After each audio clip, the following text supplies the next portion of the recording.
네, 기관의 눈으로 이어지겠습니다. 그 오프닝에서 그 수소의 시대, 그린 수소의 시대가 열리고 있다 말씀드렸는데 오늘 관련 종목들이 사실은 좀 주목을 받고 있습니다. 예, 특히 뭐 상하 프론텍 같은 회사, 네, 뉴로스 같은 회사 아주 좋은 모습 보이고 있는데 어저께 제가 말씀드린 동아화성도 나쁘지 않습니다. 오늘 마침 또 수소 경제 투자 포인트라는 리포트를 발간하신 분이 나오셔가지고요.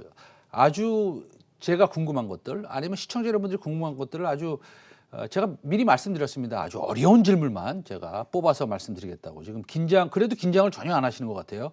워낙 전문가시니까. 예. 수소 경제, 수소차, 수소, 그다음에 전기차, 그다음에 2차 전지 배터리, 이 전반적인 친환경 관련된 이런 섹터의 전문가 이한나 연구원 나오셨습니다. 안녕하세요. 안녕하십니까. 네.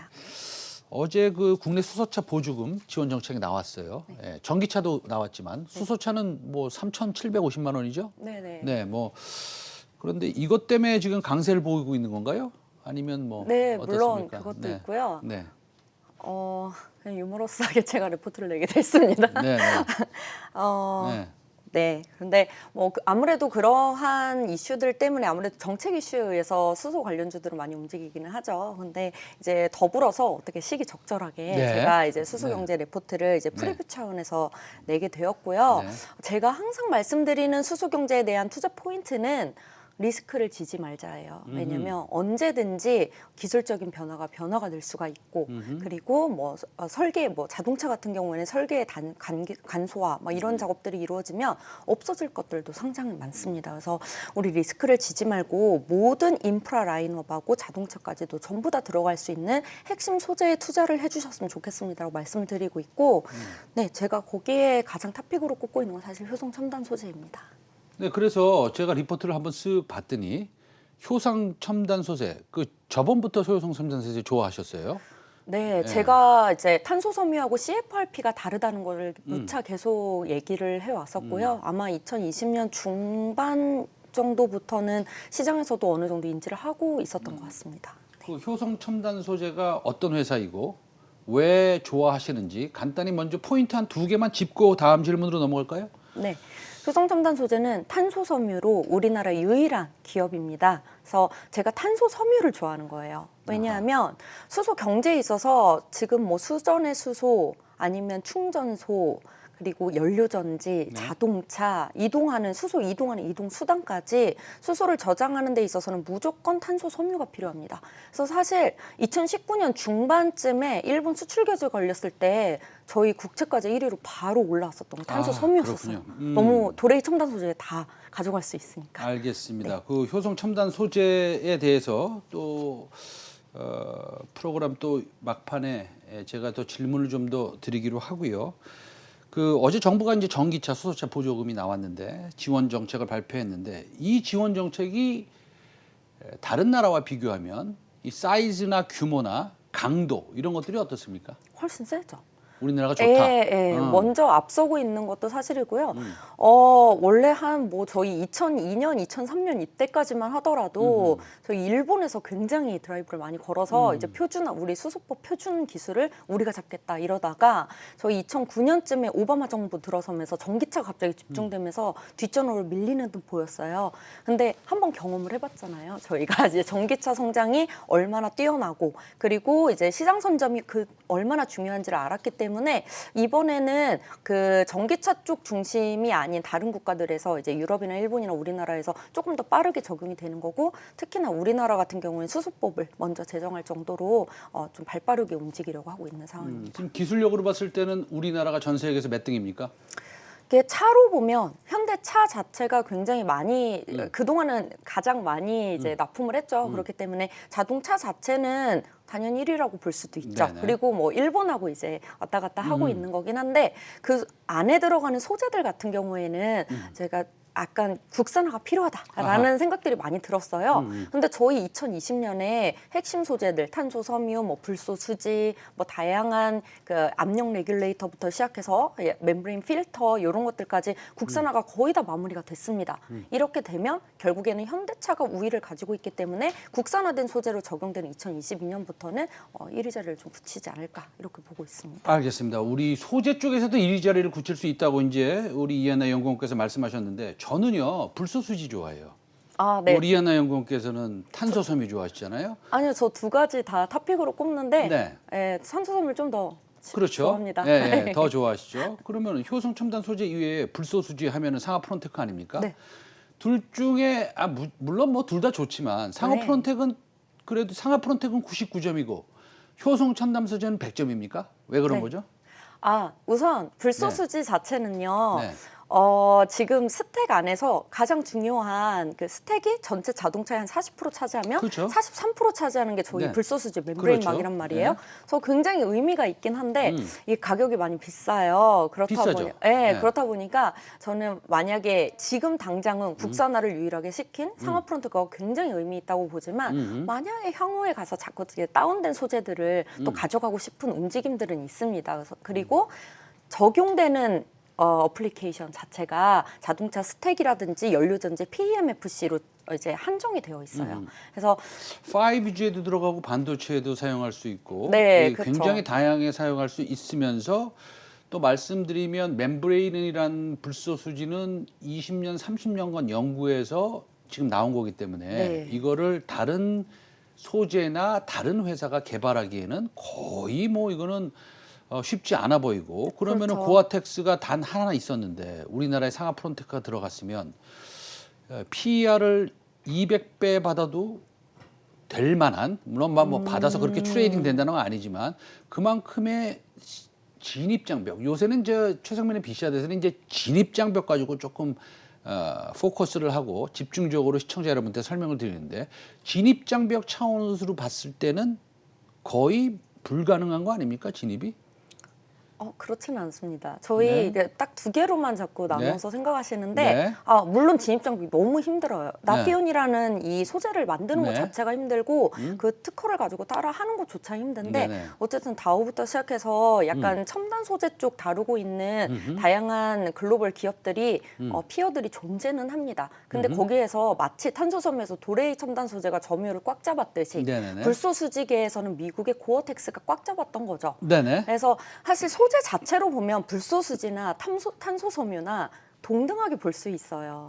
그래서 진입장벽도 그렇게 따지면 탄소섬유도 글로벌 플레이어들이 굉장히 적습니다. 그래서 저는 둘 다 굉장히 동등하게 좋게 보고 있고 이 중에서 그냥 효소첨단 소재 쪽에 조금 더 기울여지는 이유는 이제 우선 탄소섬유로 말씀을 드리면 어플리케이션 적용이 다양해요. 그래서 충전소부터 차부터 이동 수단부터 뭐 전부 다 연료 전지까지 전부 다 적용이 가능해서 사실은 산업에 대한 확산 정도에 있어서 제가 플러스를 좀 주는 거고 그다음엔 저평가.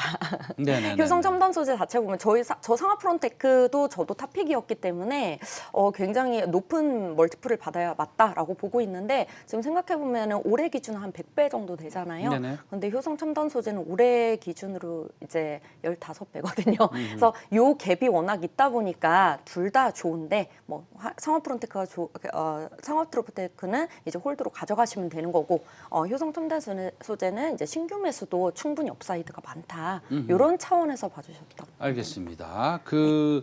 우리 시청자 여러분들이나 제 주변의 고객들부터 포함해서 항상 이제 저한테 물어보시는 게 있습니다. 수소가 지금 초입 단계에 있는 건 사실 아닙니까? 그렇죠. 수소차를 지금 막 만들고 있고 물론 우리나라에서 가장 좀 강조가 되는 산업 중에 하나이긴 하지만 이 수소 산업, 수소 자동차가 과연 성공할 것이냐라는 이제 의문을 갖는 거예요. 그렇죠? 이 수소가 잠깐 반짝하고 말 것이냐. 예.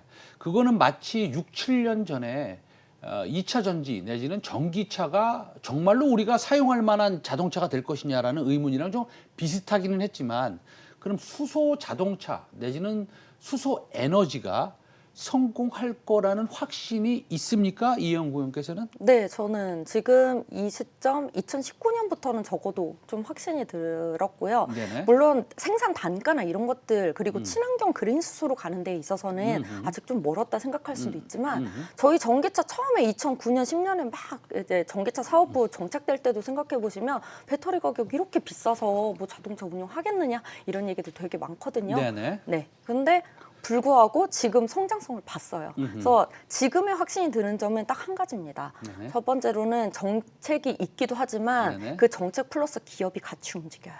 기업이 같이 움직이면은 저희 전기차 2009년 10년대와 같다고 보시면 아하. 됩니다. 알겠습니다.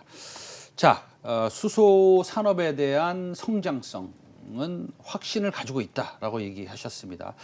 그리고 이제 전기차에 대해서 얘기를 좀 해보면 기억하시겠지만 그 저희 프로그램에 이제 첫 출연해가지고 LG 화학 배터리 그 물적 분할 이슈가 있었고 그 다음에 주가는 하락했고 그때부터 외국인은 미친 듯이 담기 시작했습니다. 네, 아실 거예요. 그런데 그때 이후에 이제 60%가 올랐고 100만 원을 돌파하는 이제 황제주 반열에 진입을 한 건 사실입니다. 이 고평가인지 저평가인지 지금 한번 판단해 보시겠어요? 어떻습니까? 애널리스트 입장에서 밸류에이션이 안 나오는 거는 사실입니다.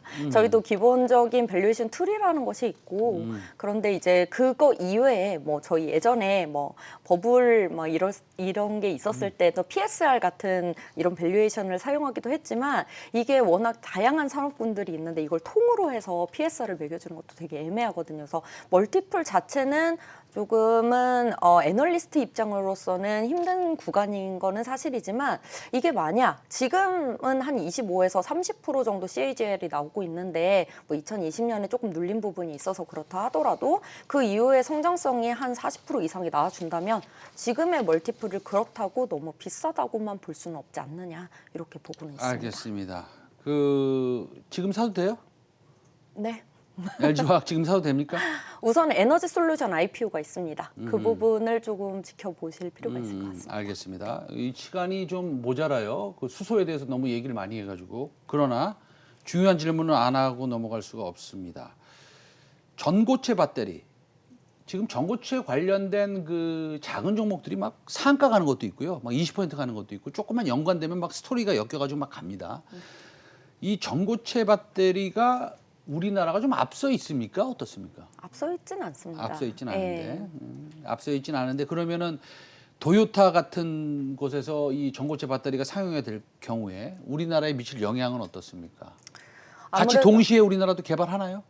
도요타랑 비슷하게? 물론 R&D를 하고는 있죠. 하고는 있지만 저희 파나소닉 중심으로 해서 전고체 배터리에 대한 연구 그리고 상용화 과정까지도 지금 기술 개발이 워낙 오랫동안 되어 왔기 때문에 그리고 이제 저희 이제 실리콘 응급제 계속 나오고 있는데 파나소닉은 좀 일찌감치 적용을 하기 시작했어요. 그렇기 때문에 아무래도 조금 더 빨리 전의 액을 전고체로 바꾸는 노력이 더 빨리 이루어졌다고 보시면 되고요.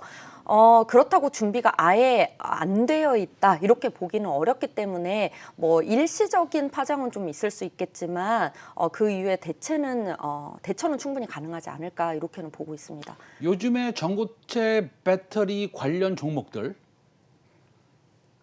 상승하는 것을 보면 그것은 합리적입니까? 아니 그렇지 않습니까?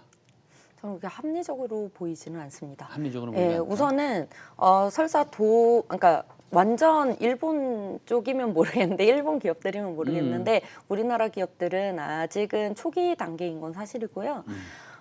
전고체 배터리 자체가 완전히 그냥 양극재, 음극재가 다 바뀌는 차세대 배터리까지 가려면은 조금 멀었습니다. 아무래도 일본 입장에서도 그렇기 때문에 지금 벌써 움직이는 거는 좀 아니라고 보고 있습니다. 알겠습니다. 전고체 배터리는 조금 좀 기다려 봐야 됐다라는 말씀을 하시고 일단은 좀 일본이 좀 앞서 있다 이런 말씀을 하십니다. 지금까지 이한나 이베스트 투자증권 연구원이었습니다. 오늘 감사합니다.